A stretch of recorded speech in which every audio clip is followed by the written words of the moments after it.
Hello, good evening. 3 charity workers have been rescued after getting stuck overnight on Britain's second highest mountain. The men from Fife were descending Ben Macdui in the Cairngorms yesterday when they lost their bearings in misty conditions. They were found by a Coast Guard helicopter last night and airlifted out of the mist before being taken down the slopes by Cairngorm Mountain Rescue Team early this morning. It was one of 3 incidents the rescue team had been called to within 12 hours. Police in Inverness are trying to trace a 7-year-old boy who's been missing from home since 8 o'clock this morning. Nathan Ross is thought to be in the company of his mother's partner, Clive Topping, who's 39. Police say at this time there are no suspicious circumstances. New research suggests that more than 1 in 3 women in Scotland will be morbidly obese, that's at least £100 above their ideal weight, by 2035. The research presented today in Vienna at the European Congress on Obesity indicates that women who've been to university are likely to be more adversely affected than those who didn't. The soft drinks maker AG Bar has issued a recall on its 750ml glass bottles over concerns that caps may pop off unexpectedly and could cause injury. The Cumbernauld company says 11 of its fizzy drink products, including Iron Brew, Cola and lemonade, are affected. Much of Scotland's been enjoying sunny weather as the bank holiday weekend gets underway. The hottest places so far today were Oban and Achnagarth in the Highlands, where temperatures reached 25 degrees Celsius. Stephen Godden reports. The promise of bank holiday sun delivered. Marching was the order of the day in Aberdeen. The colour on display along Union Street, a celebration of the LGBT community with the city's first ever Pride Parade. In Perth, blue skies offered the backdrop as thousands indulged in some music and dancing at the biggest weekend festival, while in Edinburgh, the start of the Marathon Festival meant a run in the sun, competitors glad of a cooling breeze. Especially on the hills going up the way, it was a nice cooling breeze, so all good. I thought it would be a bit hotter, yeah, so I was actually glad it was a bit cooler. So, and then it was nice and sunny for the kids this afternoon, which is just perfect. So it's really great, yeah. On the Clyde, there was sporting achievement of a different sort as Edinburgh University beat rivals Glasgow in the world's 3rd oldest boat race. But for many, the good weather was a more leisurely affair. In Aberdour, with the Seahar never far away, more layers were needed than perhaps expected. But on the west coast it was a different story. 22 degrees at midday, Prestwick was among the hottest places in Scotland. The prospect of more to come tomorrow. Stephen Godden reporting Scotland.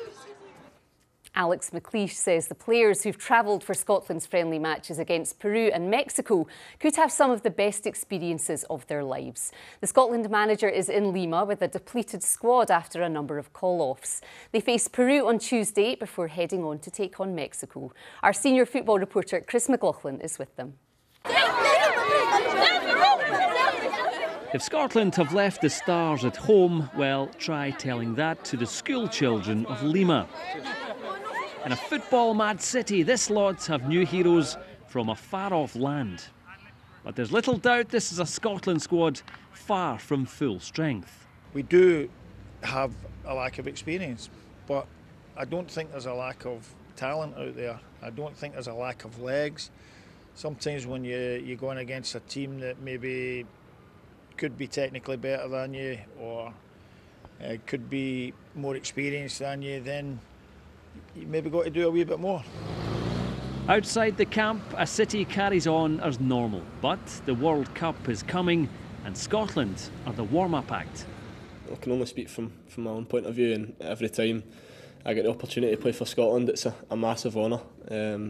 Something I've dreamed about doing since I was young, so every time I get the chance to put on the jersey, it's no matter where it is, I'll always be there. It was never going to be ideal travelling halfway around the world for 2 end-of-season friendlies.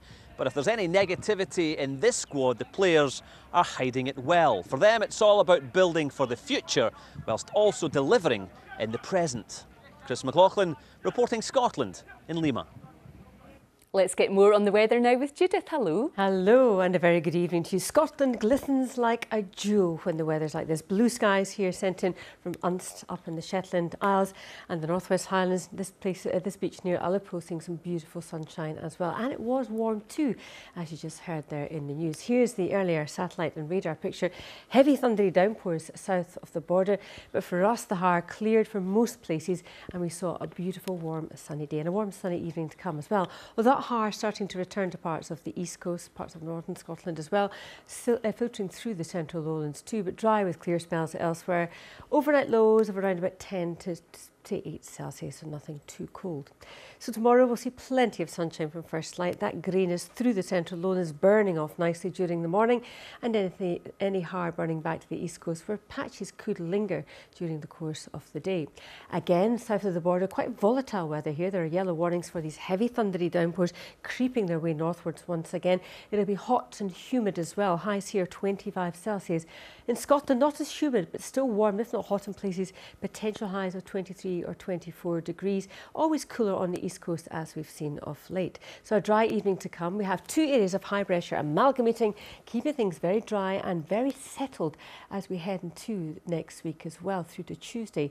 So Bank Holiday Monday starts off dry, any Har burning off. There's a possibility of 1 or 2 afternoon showers sparked off by fairly high temperatures as well. That's your forecast, Laura. Judith, thank you so much. And we've just heard that Nathan Ross, who was reported missing in Inverness, has been found safely. That's all for now. There's more news, sport and weather from us tomorrow at 6:20. Until then, have a great Saturday night. Bye-bye from all of us.